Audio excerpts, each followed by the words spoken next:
So just how critical are these elections for the UK and around the world? For some perspective, I spoke earlier with Tim Bale. He's a professor of politics at Queen Mary University of London. Well, it's so critical because we are facing the possibility of a change of government that could actually change the way that economic policy, and in particular public spending, goes over the next 5 years. We have a Conservative-led government at the moment that has been imposing a degree of austerity on the British economy and would seek to do more of that over the next 5 years. They're facing off against a Labour Party which says that if it gets into government, it's going to slow the pace possibly of debt and deficit reduction in order to make sure that we invest adequately in our public services. So there are pretty big issues at stake in this one. And there's also the controversy concerning the UK's membership of the European Union, the EU. The Conservatives are offering an in-out referendum. Labour don't want to take that risk. So there are some pretty kind of existential issues at this election. Here in the U.S., there's been a lot written about Ed Miliband, how he had to leapfrog over his brother David to get this post and to be running for the Labour Party.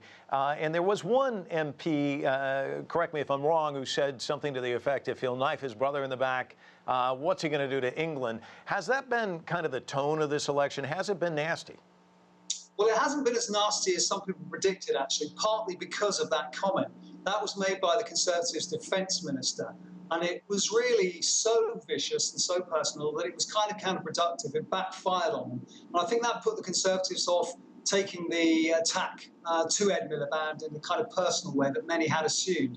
They've also had problems because Ed Miliband's actually put in a few good performances on TV, not least in the debates, and has actually grown in confidence over time. So while the Conservatives were going to make this all about his leadership, they've had more trouble than I think they thought they would have in doing that. It really looks as if David Cameron is going to have an awful lot of trouble forming another majority government in coalition with this centrist party, the Liberal Democrats. He may have to go into a minority government situation where he seeks support for his policies from other parties in the parliament.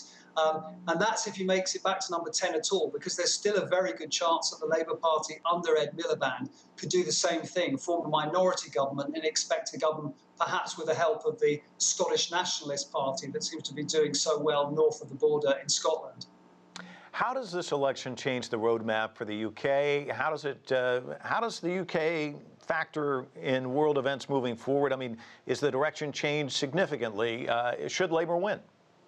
Well, should Labour win, what we're not going to have is a referendum on the EU. And that, as far as most businesses are concerned, is probably a good thing because they don't want the uncertainty of a 2-year referendum campaign on whether we're going to stay in or out of the European Union. I think if we stay in the European Union under Labour, we're also going to see Labour engage a lot more with its European partners, possibly get more involved, for example, in the negotiations over some kind of peace deal, some kind of ceasefire in the Ukraine. As far as this country's relationships with other big powers are concerned, I don't really think they will be affected.